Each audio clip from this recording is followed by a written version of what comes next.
Bab 53. Diunggah oleh baca suara.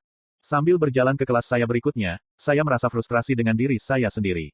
Saya tidak sabar di sana, hanya ingin mengalahkan Profesor Gaze untuk mengakhirinya dengan cepat. Hanya menggunakan atribut angin dan bumi saya tidak bisa mengakhirinya semudah yang saya inginkan. Saya kira diberkati dengan terlalu banyak hadiah telah membuat saya menjadi agak terlalu kurang ajar. Pada kenyataannya, saya belum mencapai puncak kekuatan di benua ini walaupun saya pasti memiliki cukup keuntungan yang memungkinkan saya untuk mencapai puncak. Dengan pola pikir itu, saya harus berhenti membandingkan diri dengan siswa seusia saya dan berpikir lebih besar. Satu-satunya harapan saya adalah bahwa kelas divisi atas akan menawarkan wawasan tentang manipulasi mana yang saya tidak bisa menentukan sendiri. Saya agak tertarik dengan kelas saya berikutnya, Basics of Artificing. Membuat karya adalah sesuatu yang tidak pernah ada di dunia lama saya.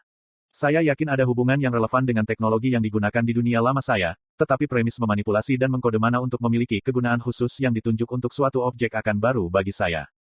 Saat memasuki ruang kelas, saya terkejut melihat bahwa tata letak ruangan itu adalah sebuah laboratorium. Gelas, wadah, berbagai jenis biji dan berbagai gadget memenuhi ruangan, menjadikannya semakin otentik. Saya agak lega melihat tidak ada orang yang saya kenal di kelas ini, memberi saya ketenangan pikiran. Ketika para siswa mulai masuk dan duduk di sebelah kenalan dan teman-teman, seorang gadis yang seumuran dengan saya berjalan melewati dan berdiri di samping bangku di sebelah saya. Apakah kursi ini diambil? Jika ya, aku akan pindah ke tempat lain. Saya tidak tahu mengapa dia terlihat sangat panik tetapi saya tidak bisa menahan tawa pada kepribadiannya yang polos. Tidak, kursinya tidak dipakai. Kamu bebas duduk di sana kalau mau, kataku dengan senyum ramah, duduk sendiri. Gadis itu biasa saja, untuk sedikitnya. Kacamata bundarnya yang tebal memperbesar matanya dan bintik-bintik di bawahnya. Rambutnya yang keriting tampak seperti memiliki kehidupan sendiri, karena diikat dengan kuncir kuda di punggungnya. Dibandingkan dengan gadis-gadis seperti Tess dan Katin, yang disukai semua orang, dan untuk alasan yang baik, dia agak polos. Tetapi untuk beberapa alasan, itu nyaman di sekitarnya. Terima kasih, gumamnya dengan kepala menghadap ke bawah. Petik 2, Millie. Apa itu tadi? Aku mendekat untuk mendengar kalimat terakhirnya. Emily, namaku Emily Watsken. Tolong jadilah temanku, maksudku, tolong bertemu denganmu. Matanya melebar, tertegun mendengar kata-katanya sendiri. Aku berbagi ekspresinya sebelum aku tertawa. Tentu, namaku Arthur Lewin. Aku menggenggam tangannya dan tidak bisa tidak kaget dengan betapa kasarnya telapak tangannya. Oh, aku minta maaf. Mungkin rasanya kotor, kan? Dia menarik tangannya yang kapalan sementara wajahnya agak merah, menonjolkan bintik-bintik di pipinya. Tidak apa-apa. Aku juga punya kapalan. Lihat, aku mengulurkan tangan pedangku untuk mengungkapkan benjolan yang mengeras di telapak tanganku. Wow, kamu benar. Kamu harus banyak berlatih. Tidak heran kamu ada di komite disiplin. Aku benar-benar mengagumi itu. Untukku, aku benar-benar suka artifisi, jadi aku akhirnya mengutak-atik banyak gadget. Sayangnya, itu membuat tanganku menjadi kasar. Dia menggaruk kepalanya, kalimatnya menjadi lebih cepat saat dia merasa lebih nyaman denganku. Benarkah? Aku lebih mengagumi orang-orang sepertimu. Satu-satunya hal yang menjadi lebih baik ketika pertempuran menghancurkan dan membunuh, tetapi semakin baik Anda membuat, semakin banyak hal yang dapat Anda ciptakan. Saya menatap tangan kapalan saya sendiri. Iklan. Wah, itu dalam. Aku melihat Emily mengatur kembali kacamatanya yang tebal sementara dia memikirkan apa yang baru saja aku katakan di kepalanya. Haha, aku akhirnya mengatakan sesuatu yang tidak menyenangkan. Aku minta maaf. Kelas menjadi cukup keras ketika ruangan dipenuhi dengan siswa yang bersemangat, yang sebagian besar di sini sebagai penyihir sarjana. Tidak. Itu sama sekali tidak menyenangkan. Hanya saja, itu bukan sesuatu yang Anda dengar setiap hari dari seorang anak berusia 12 tahun. Dia mati-matian menggerakkan tangannya untuk memberi isyarat bahwa itu baik-baik saja.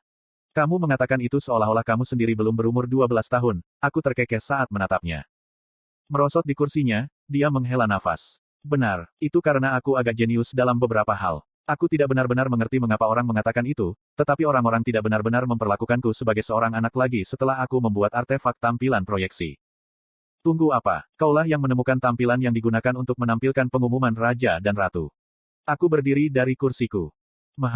Ya hanya sebagian saja. Aku bermain-main dengan beberapa hal di lab orang tuaku dan aku membuat desain dasar beberapa tahun yang lalu. Dia menggaruk rambut keritingnya lagi. Tenggelam kembali ke kursiku, aku menghela napas dalam-dalam. Omong kosong dia membangun sesuatu seperti itu ketika dia belum berumur 10 tahun. Yah, aku harus mengatakan bahwa itu adalah suatu kehormatan untuk berada di hadapan seorang jenius seperti dirimu sendiri. Aku menyeringai padanya, menundukkan kepalaku dengan sikap mengejek. Oh, tolong, jangan kamu mulai sekarang juga. Lagi pula, kamu juga cukup terkenal, loh. Dia menyeringai ketika kacamatanya memantulkan cahaya ruang kelas, membuatnya tampak seperti seorang ilmuwan jahat. Sungguh, aku sudah berusaha sangat keras untuk berbaring. Kurasa itu tidak berhasil. Aku menyandarkan kepalaku di tangan. Ya bergabung dengan komite disipliner sebagai tahun pertama tentu tidak membantu. Ada juga siswa tahun pertama dalam komite, aku membantah. Tapi bukan manusia, kamu dan Putri Katin adalah satu-satunya, dan sang putri telah dipuji sebagai keajaiban sejak dia terbangun. Itu membuatmu, seorang mahasiswa baru manusia misterius yang memiliki ikatan dengan binatang buas seperti rubah putih dan tanpa latar belakang, juga mampu mengalahkan dan benar-benar menghancurkan seorang profesor yang adalah petualang veteran di panggung inti kuning muda. Pada saat ini, dia bersandar lebih dekat dan lebih dekat dengan saya. Apa, bagaimana kamu sudah tahu tentang apa yang terjadi dengan Profesor Gaze? Itu benar-benar terjadi 15 menit yang lalu. Kiyu, Sylvie bergema sebagai protes seperti rubah, meskipun pada dasarnya itulah dia. Jangan kaget, lagi pula, ini Akademi Sihir. Berita berjalan cepat dan gosip berjalan lebih cepat. Aku bertaruh, beberapa orang di kelas ini sudah tahu apa yang terjadi. Dia tersenyum sambil mengibas-ngibaskan jarinya. Ya Tuhan, kamu tahu, aku tahu kamu sangat banyak bicara sekarang dibandingkan dengan ketika kamu gagap salam ketika kamu pertama kali masuk. Aku tidak bisa tidak menyadari perubahan dalam kepribadiannya. Diam, aku menghisap dengan orang asing, oke. Selain itu, aku tidak biasanya bergaul dengan orang-orang baru ini dengan mudah.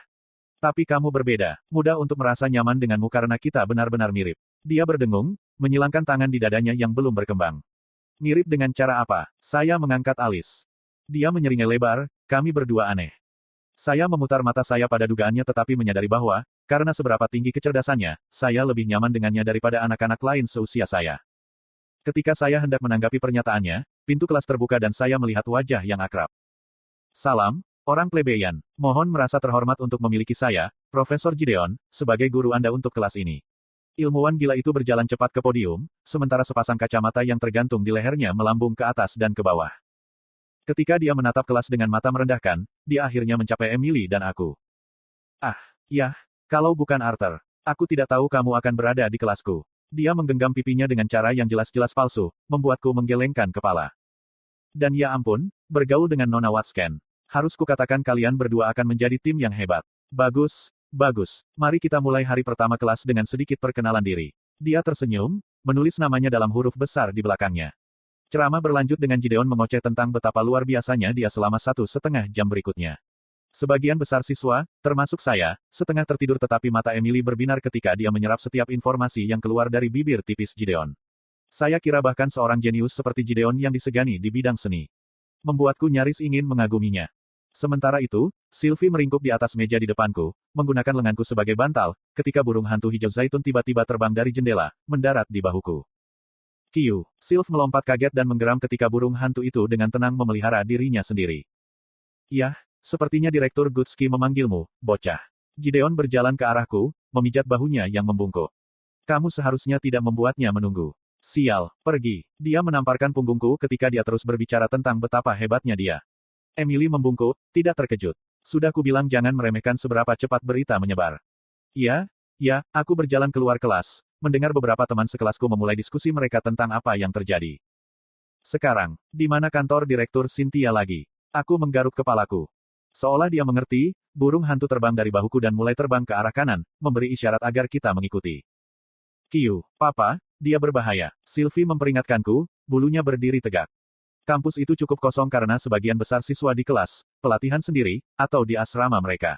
Terperangkap dalam pemandangan indah kampus ini, saya menyadari sedikit terlambat bahwa burung hantu telah mendarat di sebuah patung di depan sebuah bangunan yang saya anggap sebagai kantor direktur, menunggu saya untuk masuk. Membuka pintu, aku menuju ke dalam sementara burung hantu bertanduk itu bertengger di pundakku lagi, membuat Sylvie mendesis dan melemparkan cakar padanya sebagai peringatan. Saya melihat bahwa Aviar secara pribadi telah membimbing Anda di sini. Aneh, saya belum pernah melihatnya begitu nyaman dengan orang asing sebelumnya. Profesor Gutski, yang duduk di belakang mejanya, menyandarkan kepalanya di tangannya ketika dia melihat ke arah saya tetapi mempelajari Sylvie khususnya. Apakah Anda membutuhkan sesuatu dari saya, Direktur? Aku duduk di depan mejanya ketika Aviar, burung hantu hijau, meninggalkan bahuku dan bertengger di ambang jendela di belakang Cynthia. Ya, aku memanggilmu ke sini untuk membicarakan demonstrasi kecil di kelas Profesor Gaze. Ekspresinya tetap tidak terganggu ketika dia menyebutkan masalah yang harus kusebabkan padanya.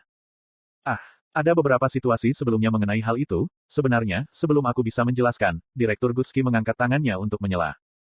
Kami baru saja memecat Profesor Gaze dari akademi kami. Putri Katin secara pribadi melangkah maju dan menjelaskan, memberitahu saya apa yang sebenarnya terjadi.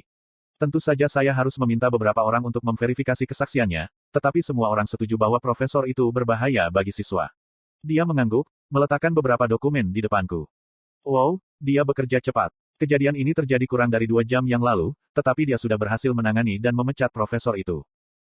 Seolah-olah dia tahu apa yang saya pikirkan, dia tersenyum dan menambahkan, ini membantu memindahkan segala sesuatunya ketika Anda mendapatkan keputusan akhir dalam semua hal mengenai akademi ini. Namun, saya harus mengatakan, bahwa saya belum pernah melihat sang putri begitu bersemangat. Seperti dia hari ini, ketika dia masuk, dia memiliki ekspresi yang sedikit marah di wajahnya, yang, menurut standarnya, cukup serius. Kamu harus mengerti betapa terkejutnya aku. Ho, Direktur Gutski menutup mulutnya dengan tangan ketika dia terkekeh pelan. Benarkah sekarang, aku tidak berpikir bahwa putri bahkan bisa menunjukkan emosi. Aku tersenyum juga. Ya, Anda pasti membuat kesan yang cukup padanya, karena dia membela Anda dengan sangat, meninggalkan Profesor Geis tidak ada ruang untuk membela diri. Dia mengedipkan mata. Ketika saya menggelengkan kepalaku tanpa daya, Direktur Gutski hanya tertawa, menjawab, kamu benar-benar wanita, Arthur. Ini akan menjadi masalah jika kamu mencuri hati kedua putri. Siapa tahu, kamu mungkin menjadi penyebab perang saudara kita berikutnya. Hahaha. Petik 2. Dia tampak cukup terhibur dengan sesuatu yang bisa menghancurkan keseimbangan tipis yang dimiliki benua ini. Aku hanya ingin mengabaikan pikiran itu, tetapi ketika aku membayangkan kedua putri itu bertarung, aku bergidik. Saya tidak memiliki kapasitas mental untuk menangani salah satu putri pun, apalagi mereka berdua. Kau tahu, itu tidak benar-benar dianggap mudah untuk menikah pada usia 14 atau 15. Aku yakin Tesia akan berkembang menjadi wanita muda yang cukup baik pada saat itu. Dia menggodaku lebih jauh. Tidak, terima kasih. Aku tidak melihat diriku terlibat hubungan asmara dalam waktu dekat. Lagi pula, mereka masih anak-anak. Mungkin aku akan mulai memikirkannya ketika gadis-gadis seusiaku menjadi sedikit lebih dewasa. Aku mengangkat bahu. Bersandar ke depan, direktur mengamati saya. Ho, caramu mengatakan itu membuatku berpikir bahwa kamu sudah matang, Arthur. Yah, bahkan kamu harus mengakui bahwa aku kebetulan jauh lebih matang daripada orang seusiaku, jawabku, bersandar ke belakang. Kursi. Benar, tetapi wanita cenderung lebih cepat matang daripada pria, kata Direktur Gutski tanpa basa-basi. Aku masih bertanya-tanya mengapa aku dipanggil ke sini. Aku yakin kau tidak hanya membawaku ke sini untuk memberitahuku bahwa semuanya sudah beres dan menikah. Sylvie melompat dari kepalaku dan mengejar Avier, yang menata dirinya di jendela. Arthur, aku merasa kamu menjadi melihatku sebagai seseorang yang selalu memiliki motif tersembunyi. Dia menatapku dengan perasaan tersinggung. Haha, aku tahu, karena kita sangat mirip dengan itu, Direktur. Aku mengedipkan matanya, membuatnya tersenyum juga. Ya ampun, jika itu masalahnya, maka aku yakin aku telah membuat keputusan yang tepat, jawabnya. Maksud kamu apa? Arthur, apa pendapatmu tentang menjadi profesor untuk kelasmu, manipulasi mana praktis? Mataku membelalak karena hal ini. Kamu tidak serius, kan? Oh, aku cukup serius, Arthur, katanya, ekspresinya tidak goyah. Apakah itu bahkan diizinkan? Aku seorang siswa yang bahkan belum selesai dengan hari pertama sekolahnya. Bisakah aku menjadi mahasiswa dan profesor pada saat yang sama? Bagaimana dengan kelasku yang lain? Saya mulai melontarkan argumen mengapa ini tidak berhasil. Tolong, tidak perlu susah payah. Ini cukup sederhana, sebenarnya. Apakah diizinkan? Ya, selama saya mengatakannya. Meskipun situasi khusus ini tidak pernah terjadi, ada kasus senior yang sangat berkualifikasi yang mengajarkan kursus dasar. Sedangkan untuk kelas Anda yang lain, jadwal Anda tidak akan benar-benar berubah. Anda hanya akan mengajar satu kelas itu, untuk periode itu. Petik 2. Saya mulai berpikir, Direktur Gutski tidak melakukan ini demi keuntungannya. Dia pasti akan mendapat banyak keluhan dari orang tua yang mulia yang memprotes mengapa tahun pertama mengajar kelas. Saya, di sisi lain, akan memiliki lebih banyak waktu di tangan saya, karena mengajar kursus akan membutuhkan lebih banyak pekerjaan di luar kelas. Aku tidak mengerti mengapa kamu melakukan ini, Direktur. Yah, tempat baru saja dibuka dan kaulah yang mengalahkan profesor sebelumnya. Bukankah itu memberimu cukup kualifikasi untuk masuk? Selain itu, aku benar-benar tidak melakukan ini untuk beberapa motif tersembunyi, Arthur. Kamu tidak harus terlalu mencurigakan. Ini terserah Anda. Saya tidak akan mendorong Anda ke dalam ini, tetapi saya percaya bahwa itu akan menjadi kesempatan yang baik untuk membangun semacam berdiri untuk diri sendiri tanpa harus berkeliling profesor menaklukkan. Jika Anda ingin untuk lebih menikmati pengajaran setelah semester ini, saya dapat memberi Anda lebih banyak kelas untuk diajar. Saya yakin ada sejumlah kelas yang sangat berguna bagi Anda, dia terkekeh. Berdiri, Gutski meletakkan tangan lembut di pundakku. Pilihan ada padamu. Petik 2.